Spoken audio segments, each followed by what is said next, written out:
திமுகவில் முதல்வர் ஸ்டாலினின் நம்பிக்கைக்குரிய தனக்கு மிகவும் பக்கபலமாக உள்ள அமைச்சர்கள் பட்டியலில் அமைச்சர் கே.என். நேருவுக்கு எப்போதும் தனி இடம் உண்டு. சாதாரண பொதுக்கூட்டத்தையும் மாநாடு போல் நடத்தி காட்டுவார். மாநாட்டை திருவிழா போல் நடத்தி சுற்று வட்டாரத்தையே திரும்பி பார்க்க வைப்பார். நேருவிடம் ஒரு பொறுப்பை ஒப்படைத்தாலே கிட்டத்தட்ட அது நிறைவடைந்து விட்டதாக எண்ணி நிம்மதி அடையலாம் என்று முதல்வர் ஸ்டாலின் பல இடங்களில் கூறியுள்ளார். திருச்சி மண்டலத்தை கவனித்து வந்தவருக்கு சேலம் மாவட்ட பொறுப்பு வழங்கப்பட்டது. பின்னர் நெல்லையும் வழங்கப்பட்டது. அனைத்து பணிகளையும் முதல்வர் ஸ்டாலினின் எதிர்பார்ப்பை மிஞ்சும் அளவுக்கு செய்து முடிக்கும் கே.என். நேரு தற்போது அமலாக்கத்துறையால் குறிவைக்கப்பட்டுள்ளார். கே.என். நேருவின் சகோதரர் ரவிச்சந்திரன், கே.என். நேருவின் மகன் அருணா நேரு ஆகியோர் தொடர்பு இடங்களில் அமலாக்கத்துறையினர் 3 நாட்கள் சோதனையில் ஈடுபட்டனர். இதில் சில முக்கிய ஆவணங்களை அமலாக்கத்துறை அதிகாரிகள் எடுத்துச் சென்றதாக சொல்லப்பட்டது. சோதனைகள் முடிந்த நிலையில் அமலாக்கத்துறை அதிகாரிகள் அலுவலகத்திற்கு அழைத்து ரவிச்சந்திரனிடம் விசாரணை நடத்தினர்.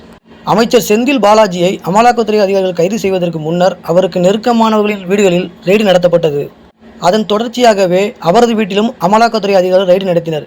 எனவே தற்போதைய ரைடு விசாரணை கே.என். நேருவுக்கு வைத்த குறியாகவே பார்க்கப்படுகிறது. எந்த பிரச்சனை வந்தாலும் அதை துணிச்சலுடன் எதிர்கொள்ளும் நேரு சமீப காலமாக மிகவும் சோர்வாக காணப்படுவதாக சொல்லப்படுகிறது. இது தொடர்பாக விசாரிக்கையில் முக்கிய தகவல் ஒன்று சொல்கிறார்கள். அமலாக்கத்துறை ரெய்டு அமைச்சர் கே.என். நேருவை அசைத்து பார்க்கவில்லை. வழக்கமாக அவர் பாணியில் மிகவும் துணிச்சலாகவே எதிர்கொள்கிறார். ஆனால் இந்த விவகாரத்தில் தலைமை தனக்கு ஆதரவாக நிற்கவில்லை என்ற வருத்தம் மட்டும் நேருவுக்கு அதிகம் இருக்கலாம். கட்சிக்கு புதிதாய் வந்தவர்களுக்கு பிரச்சனை வந்தபோது தலைமை ஆக்டிவாக அதை அணுகியது, உறுதுணையாகவும் நின்றது. ஆனால் தனக்கு இவ்வளவு நெருக்கடி வந்தபோது தலைமை கண்டுகொள்ளாமல் இருப்பதுதான் மிகுந்த மன உளைச்சலை ஏற்படுத்தியுள்ளது. நேரு பொறுப்பு வகிக்கும் மாவட்டம் ஒன்றிலிருந்து வந்த நிர்வாகிகள் ரெய்டு தொடர்பாக ஆறுதலாக சில வார்த்தைகளை அவரிடம் பேசியுள்ளனர்.